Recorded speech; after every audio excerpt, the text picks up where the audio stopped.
Bonjour et bienvenue. On débriefe ce matin la rencontre comptant pour la seconde journée de National 2 qui a opposé le Sporting à domicile contre le Puy avec un match nul, un but partout. Un match qui était mal barré dans la mesure où on encaisse relativement vite un premier but de la part d'Adélaïde qui en est déjà 4 buts en 2 rencontres. Adélaïde qui est une recrue du Puy arrivée de Jura Sud. Et puis peut-être ce qui a été un des tournants du match, c'est le fameux carton rouge, toujours pour le Puy, aux alentours de la 36e minute. Donc écoute Flo, puisque toi à distance tu as pu regarder le match, on va te laisser débriefer. Écoute, salut Nico, merci pour l'invitation, ça fait toujours plaisir de participer au débrief. Moi, franchement, hier j'ai vu une équipe qui se cherchait un peu dans le jeu. On voit qu'il y a beaucoup de nouveaux joueurs, donc je pense qu'ils ont besoin d'automatisme, ils ont besoin d'apprendre à se trouver correctement. On va dire que j'ai plutôt apprécié le match. J'ai pas trop d'attentes en particulier. Hein. J'ai bien apprécié les combinaisons devant, par exemple entre Viala, Diallo. Et je pense que cette équipe a besoin un peu de temps pour du coup se mettre un peu en route. Il y a eu beaucoup de changements par rapport à la saison dernière. Beaucoup de joueurs qui sont partis, beaucoup qui sont arrivés.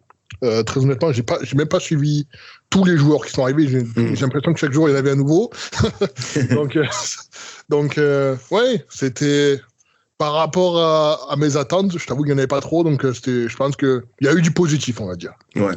Moi, là où je te rejoins, c'est que moi-même, je n'ai pas particulièrement d'attente vis-à-vis du Sporting aujourd'hui, si ce n'est que celui-ci reconquiert et me redonne, l'envie de vibrer. Mais pour l'heure, c'est pas le cas. J'ai vu un match plaisant de National 2. Par contre, la grosse question que je me pose, c'est est-ce que si le Puy était resté à 11, on serait parvenu à obtenir un point? Parce que j'ai trouvé vraiment cette équipe très forte déjà dans le jeu, dans le placement, tactiquement. C'est vraiment, t'as de belles individualités, mais surtout un très beau collectif déjà. Moi, en fait, ce qu'on peut voir sur cette équipe, en fait, les 2 buts nous montrent un peu les qualités et les défauts de cette équipe pour le moment. C'est que le deuxième match, donc du coup, effectivement, moi aussi, j'ai pas trop d'attentes, mais on voit déjà les points sur lesquels il faut vraiment travailler. Je trouve qu'on a quand même une naïveté défensive et une fébrilité défensive du fait que les 4 joueurs défensifs sont 4 nouveaux, j'ai envie de dire, puisque Wasfan, l'année dernière, on peut dire que c'est à nouveau dans l'effectif, puisqu'il a joué l'année dernière. Et donc, le premier but, on voit que on est un peu naïf, on n'est pas attentif, on se fait prendre dans le dos, comme d'ailleurs le match de Rumi, ça a été notre là aussi, on le revoit encore une fois. Donc ça, c'est vraiment un chantier, je pense, pour le club et pour l'équipe, le chantier défensif. Par contre, offensivement, c'est autre chose. C'est autre chose que ce qu'on a vu l'année dernière. Je trouve qu'il y a plus de qualité technique. J'ai envie de dire, le petit Alaoui au milieu, lui, il fait du bien. Il sait garder le ballon, il sait quoi en faire. Sur le but, on voit la qualité de centre de Khaled. Là, ça vient sur la tête et ça va au fond. Donc, je trouve qu'offensivement, c'est très intéressant. La rentrée de Raymond et de Reda Gafour aussi, avec les petits jeunes, ça dynamise. Et on voit que dès le deuxième match, Momo les fait jouer et leur donne un rôle. Donc ça, c'est hyper intéressant à voir. Donc voilà, moi j'ai pris du plaisir à regarder ce match. Je trouve que il y a vraiment une qualité technique au niveau de l'offensive. Je pense qu'offensivement, on peut faire quelque chose. Par contre, défensivement, il va falloir vraiment régler ces automatismes, cette naïveté. Voilà, après, c'est une défense, c'est des joueurs qui sont jeunes aussi, donc encadrés par certains anciens. Je pense à Omar Diop, je pense à Anto Wasfan. Je pense que ça peut le faire, mais il faut vraiment régler ça. Il faut que devant, on soit un peu plus tueur aussi.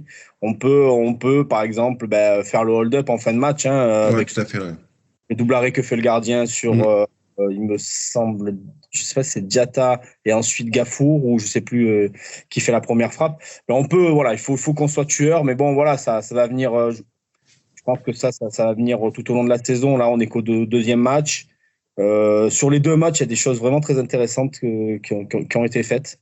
Voilà, maintenant, il faut engranger les points. Je pense que c'est le plus important maintenant, je pense. Autour de moi, et puis même sur les réseaux, je lis et j'entends beaucoup de critiques concernant Silva. C'est vrai que niveau défensif, tu le soulignes, et puis ça se disait déjà la semaine dernière, qu'il y a quand même des carences. Est-ce que, comme moi, vous avez eu l'impression que le duo Wasfan, Andriantiana, était une charnière intéressante qui pourrait devenir celle titulaire? Ouais, je l'ai trouvé très intéressante avec la charnière centrale, ça a été solide. Quelques automatismes, on voit bien ils arrivent à se compléter, à se couvrir mutuellement, et ça, c'est intéressant. Effectivement, je pense que de gros chantiers, c'est plutôt sur les côtés. On a Silva qui apporte offensivement, il est très bon, et peut-être que son positionnement, c'est peut-être pas celui de latéral, où il faut un peu plus de rigueur, je pense, en National 2. Voilà, même si offensivement il apporte. Et peut-être que l'intégration d'Oumar Diop, qui lui est un peu plus strict, on va dire, sur le côté droit. Et lui, le reposition, parce qu'en attaque, après il y a Khaled aussi devant, donc ça va être compliqué aussi. Mais on peut pas lui tirer, non plus dessus. Deuxième match, les automatismes, c'est compliqué, mais il va falloir vraiment régler quelque chose effectivement sur les côtés, puisque c'est là où on prend le feu. Dans l'axe, pour moi, il y a eu plutôt un bon match de la paire axiale. Moi, ça m'a plutôt plu. Ouais. Tu as eu des coups de cœur ou remarqué des choses un peu particulières, Flo, par rapport à l'effectif ou par rapport à certains joueurs? Alors franchement, la défense, le nouveau Ahmed, j'ai pas trouvé spécialement mauvais. Je pense qu'il a pas fait forcément de bourde. Après, je pense que cette défense a besoin clairement d'automatisme. Ils ont besoin de plusieurs matchs. Ils ont aussi besoin, je pense, que le gardien titulaire revienne. Je crois que Dilo maintenant il est suspendu par rapport à ce qui s'est passé à Romilly. Ouais. Donc quand il va revenir, quand ils auront plus de matchs ensemble, je pense qu'on verra un peu plus comment cette défense un peu performe. Ça reste un chantier, c'est vrai. Est-ce que vous avez trouvé l'entrée de Diatta efficace, en tout cas intéressante? Moi, j'ai beaucoup aimé l'entrée de Diatta, et notamment quand Alaoui était encore sur le terrain. J'ai trouvé qu'il y avait vraiment des choses intéressantes entre ces deux joueurs, et j'ai presque regretté la sortie d'Alaoui qui vraiment, hier soir, pour moi, est sorti du lot. Alaoui, je l'ai trouvé très à l'aise au milieu de terrain. Il a une qualité technique avec le ballon, qui fait que il apporte beaucoup. Et effectivement, cette paire Diatta-Alaoui se complète bien. J'ai aimé la rentrée aussi. Là, ils apportent vraiment ce qui manquait l'année dernière. Ils apportent vraiment de la verticalité au jeu. Et ça, c'est hyper important, parce qu'avec des mecs comme Viala sur le côté, des mecs comme Khaled, il faut de la verticalité, il faut de la projection vers l'avant. Et ces joueurs-là font que ça va plus vite. Ils voient le jeu. Ouais, c'est des mecs qui sentent le football. Pour le moment, moi, ça m'a bien plu. Ces deux joueurs m'ont vraiment bien plu au milieu. Et toi, Flo? Je t'avoue que sur le match d'hier, il a fallu que je me réhabitue un peu aux performances individuelles, parce que, comme je l'ai dit, il y a eu beaucoup de changements, mais collectivement, ça m'a bien plu ce que j'ai vu au milieu de terrain par rapport à la saison dernière. Un peu plus de qualité, un peu plus de percussion devant avec Viala. Je pense que cette entente entre Viala et Diallo, elle peut bien marcher. Donc, on va dire que j'ai été agréablement surpris par rapport à ce que j'ai vu sur les derniers matchs de la saison dernière. Si tu veux nous donner ton point de vue général sur le match. Presque de donner mon avis sur le match, j'ai presque envie de donner mon avis sur l'ensemble des deux matchs. Je pense que le Sporting, au moment où on se parle, n'est pas prêt. Il n'est pas prêt pour plusieurs raisons. Il y a ce grand chamboulement de staff, de joueurs. Et donc, il y a beaucoup de travail. Je pense que l'équipe a un bon potentiel. Je n'arrive pas trop à la situer par rapport à ses devancières. Vraiment. Je n'arrive pas trop à dire si c'est mieux, si c'est moins bon que l'année dernière. Il y a des choses qui me font dire c'est plutôt mieux, des choses qui me font dire c'est plutôt moins bien. Mais le Sporting n'est pas prêt. Il y a une donnée qui est assez importante aussi, c'est les joueurs qui n'ont pas beaucoup joué l'année dernière, par exemple. Dilo, on n'en a pas parlé, je ne me suis pas exprimé la semaine dernière. Dilo, la petite erreur qu'il fait, c'est peut-être dû au fait que ça fait 1 an qu'il joue pas. Mauvaise appréciation un peu comme ça du ballon, c'est peut-être un peu un manque d'habitude, et puis il fait cette petite faute que je l'acclame pas d'ailleurs, mais voilà, pour le coup elle nous coûte cher. Wasfan qui a un manque de temps de jeu, qui d'ailleurs hier fait plutôt une bonne rentrée et qui d'après moi va prendre de l'ampleur. Il y a des garçons comme Ahmed qui a très peu joué l'année dernière. Et il y en a d'autres comme ça. Et je pense qu'il y a pas. Déjà, il y a cette donnée-là. Et puis voilà, on est très nouveau collectivement. Manque en plus de joueurs un peu cadres pour justement des fois un peu gommer ces aspects de manque de collectif et de l'IA. Ouais, tout ça un peu ajouté. Voilà, aujourd'hui, on est un petit peu comme ça, à l'image de hier, où on alterne les bonnes et les moins bonnes choses. Mais voilà, maintenant, tout l'enjeu pour moi, cette saison, c'est de pouvoir pas trop perdre de temps dans les premières journées, et pour pouvoir pas perdre confiance, et pour pouvoir comme ça évoluer tranquillement et aller dans le mieux avec une certaine sérénité. Et c'est pour ça que hier, je prends vraiment ce point, je le prends d'autant plus qu'on a été mené les bras ouverts. Il fallait absolument éviter la défaite hier. D'autant qu'on a vu que même à 10, le Puy a été dangereux, puisqu'ils ont quand même 2 ou 3 vraies grosses occasions où on aurait pu, où ils auraient pu tuer le match. On n'a pas perdu, et tant mieux. Parce que le stade continue de gronder, parce que je sens bien que les gens sont impatients et on en ras-le-bol. Je l'ai déjà dit et je le répète. Moi, je n'attends rien de particulier, si ce n'est que ce Sporting me reconquiert. Et... C'est nous qu'on est en phase d'attente, mais c'est vrai que ça va au-delà de l'impatience. Il y en a beaucoup qui ne sont même pas impatients. Et puis il y a beaucoup de... Ça m'a un peu déplu, pas mal de supporters là qui, dès le premier match, insultent un peu facilement, même le staff. J'ai jamais entendu qu'ils faisaient ça pour d'autres coachs, alors que il y avait aussi pas mal à dire. Là, je trouve ça un peu dommage. Enfin, chacun est libre, mais voilà, il y a une vraie défense, voire animosité. Et ça je trouve ça un peu regrettable. Quitte à faire ça, on t'a resté chez soi. Je vois pas trop l'intérêt. Mais oui, ça mise à part, un mot quand même sur le Puy. Je pense que hier on a carrément affronté, pour moi. Je vois pas beaucoup d'équipes, peut-être Cannes, mais au niveau individuel, enfin, ils étaient bien meilleurs que nous d'ailleurs. Plusieurs fois, ils nous ont individuellement. Là, on a souffert parce on a aussi souffert parce qu'il faut le dire, il y avait vraiment de gros clients, notamment en attaque. Je crois qu'il y a d'ailleurs un Le Puy Cannes la semaine prochaine. La semaine prochaine. Ouais. Il va valoir son pesant de cacahuètes comme le derby et puis le match au sommet entre les deux Varois. Mais on a quand même affronté une sacrée équipe du Puy. Il faut quand même pas le perdre de vue.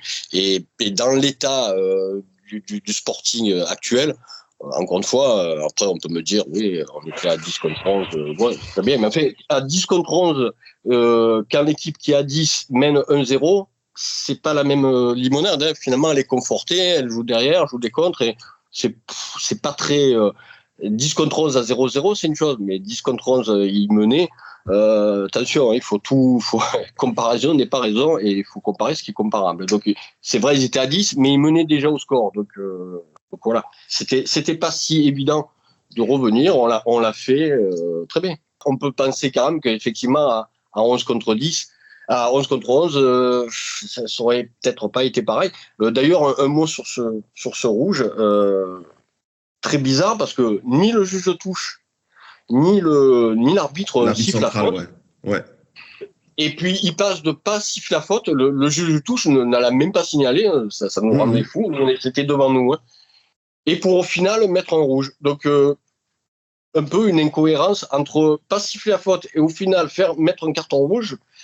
C'est vrai que j'avoue que là, sur ce coup-là, l'arbitre, bon, ça nous a profité, mais j'essaie toujours de voir le contraire. Si ça avait été le contraire, ça m'aurait rendu fou. Donc bon, pour le coup, on n'a pas été trop malheureux, même si peut-être le rouge, dans l'absolu, il est justifié, mais je parle par rapport à lui-même, par rapport à son premier jugement. Et il avait pas joué et il n'avait pas sifflé la faute. Et puis pourtant, la faute était pour moi flagrante. C'est vrai qu'effectivement, le gars partait au but.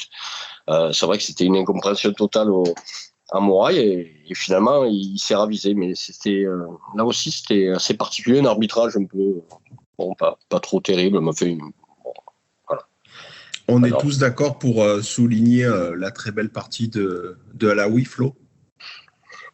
Il a fait un très bon match. Il a su, comme on dit, garder le ballon, apporter de la verticalité. Je pense que c'est le genre de joueur qui me manquait par rapport à la saison dernière.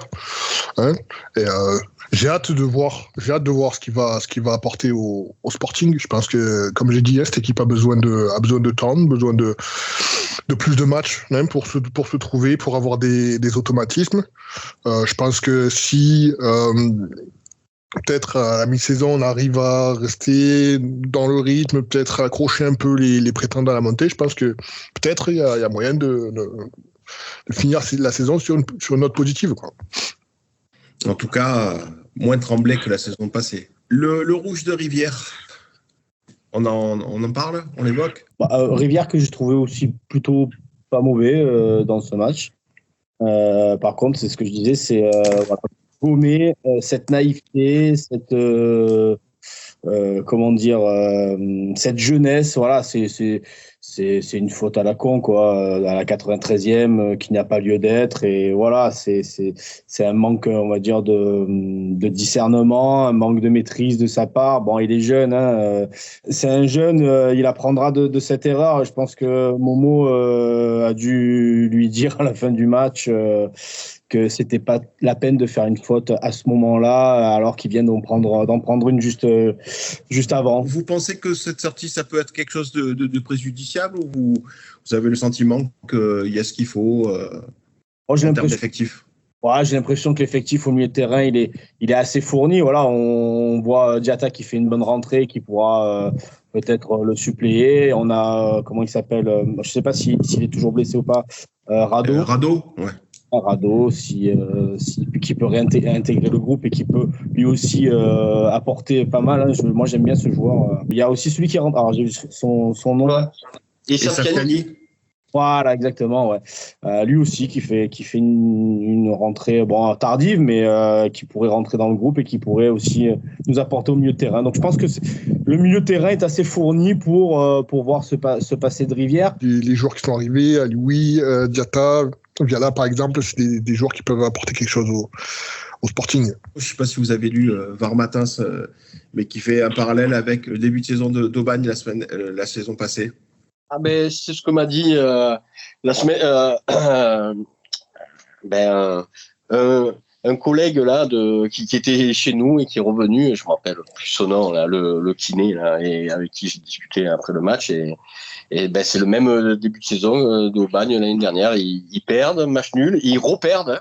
Ouais, 3-1, tout à fait. Ils reperdent, ils font voilà, et puis après ils ont enchaîné. Mais moi, ça on est là-dedans.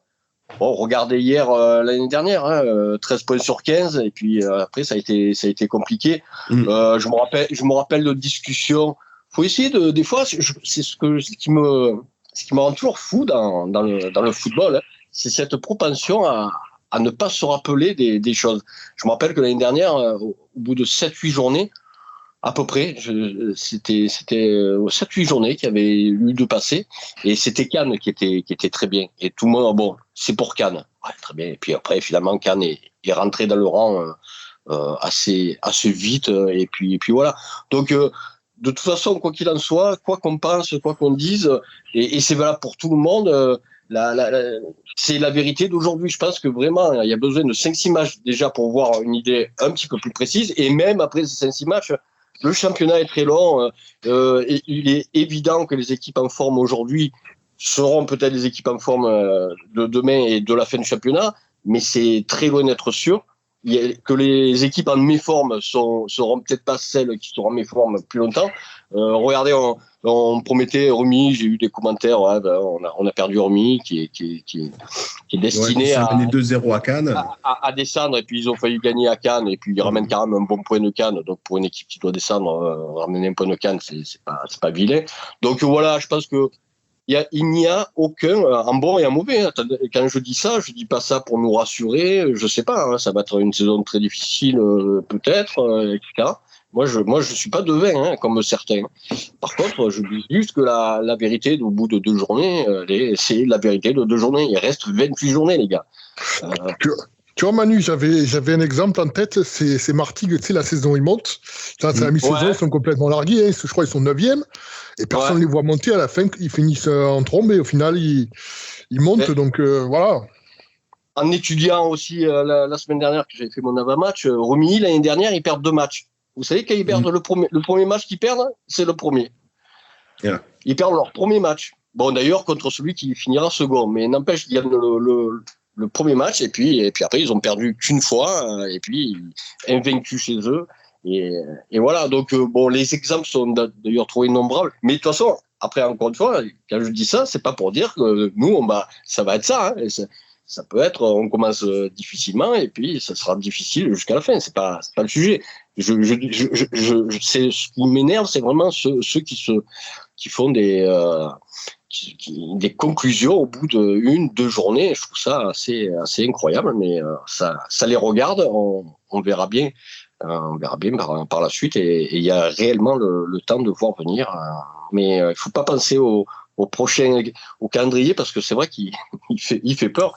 Et pour tout vous dire, gagner à Jura, gagner Marignane, bon, au moment où on se parle, j'avoue que je suis pas forcément pas que je suis pessimiste, mais je suis pas forcément optimiste, mais voilà, va falloir. De toute façon, encore une fois, il faut que l'équipe progresse, et elle a un joli potentiel. Je pense, oui, hier, Gafour, Raymond, bon, je pense qu'ils n'ont pas apporté ce qu'on pouvait attendre d'eux, mais c'est des joueurs qui seront qui, s'ils progressent, et puis tu mets pas 3 ans quand tu es jeune à progresser, ça va booster l'équipe. Je suis convaincu de leur potentiel. Ouais, Alioui qui a été l'homme de la première mi-temps, il a fini un peu par s'éteindre, mais il a été très bon quand même en première mi-temps. Et Silva, malgré tout, parce que j'ai discuté avec pareil un agent d'un joueur du Puy pour le coup. Bon, ben lui, de son œil, il a aimé Silva parce qu'il trouve qu'il a beaucoup de potentiel. Donc voilà, il y a beaucoup de jeunes, il y a beaucoup de potentiel, et maintenant c'est la propension à progresser et à apprendre de ses erreurs qui va importer pour pouvoir progresser. Et puis des joueurs qui manquaient en temps de jeu, du temps de jeu de l'année dernière, qui en enchaînant les matchs, je pense que ça peut aller dans le mieux, mais pour aller dans le mieux, je vous dis, on a besoin de confiance, et d'ici là, faut surtout éviter les défaites. Je voulais juste, avant de conclure, évoquer un sujet qui fait encore parler, notamment en tribune hier autour de moi, c'est la titularisation de Bayo. Beaucoup de gens ne la comprennent pas. Flo ?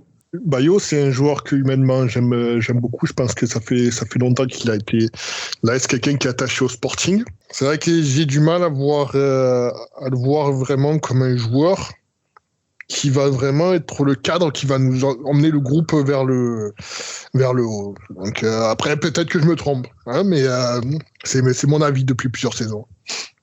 Adrien, tu veux dire un petit mot par rapport à Rulio ? Rulio, il fait partie des murs au Sporting. Il a été recruté par Momo, d'ailleurs, à l'époque. Donc après, chaque entraîneur, vous savez, s'il est là, c'est pas pour rien. Je pense qu'il a fait une bonne prépa, de ce que j'ai entendu, de ce qu'on a pu entendre. Il a fait une bonne prépa, et puis chaque entraîneur, vous savez, on a toujours ce joueur-là qui fait un peu débat, mais qu'on garde auprès de nous parce que c'est un bon guerrier, c'est un bon soldat. Ce genre de joueur ne me dérange pas. Au contraire, je pense qu'il en faut dans les effectifs. Il y a toujours, après, est-ce que c'est un joueur qui va nous faire monter en national, comme tu disais, Flo? pense pas que ce soit lui qui fasse. C'est pas le winner, c'est pas un match winner, c'est pas un mec qui va te faire des trucs incroyables. Mais il en faut toujours dans un effectif. Moi, ça me dérange pas d'avoir Julio, de le voir même titulaire ou même avoir le capitana. Hein. C'est à Momo de faire la part des choses, de l'intéresser. Et c'est la force de Momo aussi, hein, ça, Dani, c'est le management de l'humain. Et je pense que en le faisant jouer, en le mettant dans certaines conditions, lui, il a vu que la prépa s'est bien passée avec lui, et il va le faire jouer autant que ce qu'il peut le faire. Et puis s'il voit qu'il décline tout au long de la saison, il saura lui trouver les mots, il saura lui dire que il a plus le niveau ou qu'il sera utilisé vraiment que partiellement, quoi. Je sais pas, avant de se quitter, si Flo, tu voulais rajouter quelque chose. Je veux rajouter quelque chose par rapport au calendrier, vu que maintenant on est passé à 3 poules et qu'il n'y a plus les équipes comme Toulouse 2 où tu peux prendre 3 points facilement. Je veux dire que ça va être une saison difficile, mais par rapport à ce que j'ai vu, je pense que c'est encourageant. Donc voilà, j'espère voir plus de ce Sporting-là, quoi. J'oublie tout le temps de le dire, mais puisque j'y pense, n'hésitez pas à vous abonner. On essaie petit à petit de reprendre les choses en main au niveau de la chaîne en ayant du sang neuf et en essayant de proposer de nouveaux formats. Donc abonnez-vous. L'objectif, non, c'est 1000 sur YouTube, même si sur les autres réseaux on les a dépassés, mais sur YouTube c'est 1000. Donc on compte sur vous pour nous permettre d'y parvenir. Si on avait un peu plus de temps, on pourrait faire tellement de choses, mais malheureusement, c'est pas possible. Mais c'est dommage, hein, parce que c'est pas les idées qui manquent et c'est pas les invités qui manquent pour faire des émissions sympas et d'ailleurs sortir du cadre du sporting. Ouais, tout à fait. Flo, 1000 fois merci. Merci à vous. Adrien, Manu, pareil. Merci. Flo. Ouais. Merci. Merci à toutes celles et ceux qui nous ont suivis. On se retrouve la semaine prochaine. Salut.